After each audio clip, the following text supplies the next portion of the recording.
मेरे को तो महीना हुआ है सरकार से दूर। इस महीने के अंतर को आप किसान से पूछो। आज उनसे ये पूछ लो कि हमारे 10 थे, तभी तो उनके पिताजी भूपेंद्र हुड्डा प्रदेश का मुख्यमंत्री का सपना जो उठते जागते देखते हैं उनका टूट गया था।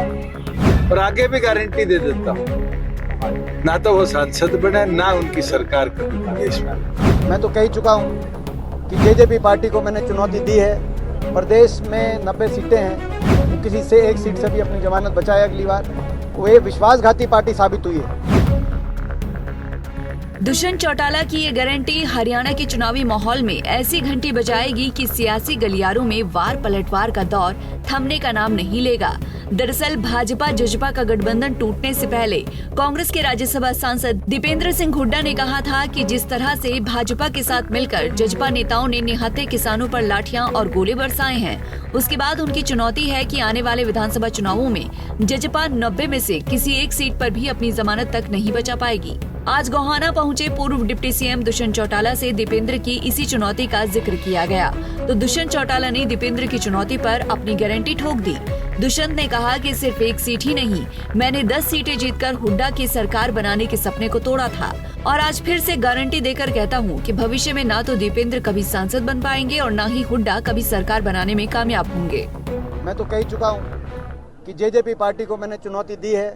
प्रदेश में 90 सीटें हैं, वो किसी से एक सीट से भी अपनी जमानत बचाए अगली बार। वो ये विश्वासघाती पार्टी साबित हुई है। इसने पार्टी ने अपने मतदाता के साथ विश्वासघात किया। बीजेपी को करो जमुना पार के नारे के विपरीत बीजेपी का समर्थन किया। इन्होंने बड़े बुजुर्गों के साथ विश्वासघात किया। 5100 बुढ़ापा पेंशन का नारा दिया और आज तक 5 साल में पेंशन नहीं आई। इन्होंने किसान आंदोलन में किसान के साथ बड़ा विश्वासघात किया। इन्होंने कहा कि कानून वापस नहीं हो सकते, फिर उसी हफ्ते प्रधानमंत्री जी ने वापस ले दिए कानून। इन्होंने महिला पहलवान आंदोलन के अंदर जो है आरोपी का साथ देकर इन्होंने हमारी महिलाओं के साथ, बेटियों के साथ, पहलवानों के साथ विश्वासघात किया। उससे पहले इन्होंने अपनी पार्टी के साथ क्या किया, जो पुरानी पार्टी थी या परिवार के साथ क्या किया, मैं उसमें नहीं जाना चाहता, वो इनका अंदरूनी मामला है। मगर कोई एक ऐसा वर्ग नहीं बचा जिसके साथ इन्होंने विश्वासघात नहीं किया। दीपेंद्र हुड्डा तो हमारी एक सीट पहले भी नहीं जीताता था, 10 जीती थी, इसलिए वो सत्ता से बाहर रहे। आज उनसे ये पूछ लो कि हमारे 10 थे, तभी तो उनके पिताजी भूपेंद्र हुड्डा प्रदेश का मुख्यमंत्री का सपना जो उठते जागते देखते हैं उनका टूट गया था। और आगे भी गारंटी दे देता हूँ, ना तो वो सांसद बने ना उनकी सरकार कभी प्रदेश में। अगली सरकार भी जननायक जनता पार्टी।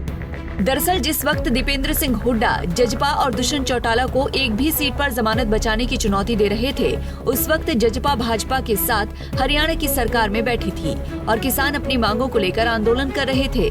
फिलहाल लोकसभा चुनावों से ठीक पहले भाजपा जजपा का गठबंधन टूट चुका है। ऐसे में अब दीपेंद्र की चुनौती को स्वीकार करते हुए दुष्यंत चौटाला ने अपनी गारंटी भी सामने रख दी है। दुष्यंत की गारंटी के मुताबिक दीपेंद्र सिंह हुड्डा अब कभी भी सांसद नहीं बन पाएंगे और प्रदेश में हुड्डा की भी सरकार कभी नहीं आएगी। हालांकि दुष्यंत चौटाला की गारंटी पर अभी तक दीपेंद्र और कांग्रेस नेताओं की कोई प्रतिक्रिया सामने नहीं आई है, लेकिन इतना तो तय है कि दुष्यंत की गारंटी से जजपा के एंटी नेताओं की घंटी जरूर बजेगी। गोहाना से सुनील जिंदल, पंजाब केसरी टीवी। हमसे जुड़े रहने के लिए हमारे YouTube चैनल को सब्सक्राइब करें और नई वीडियो की नोटिफिकेशन के लिए बेल आइकॉन को दबाएं। अगर आप ये वीडियो Facebook पर देख रहे हैं तो लाइक जरूर करें और ज्यादा से ज्यादा शेयर करें। धन्यवाद।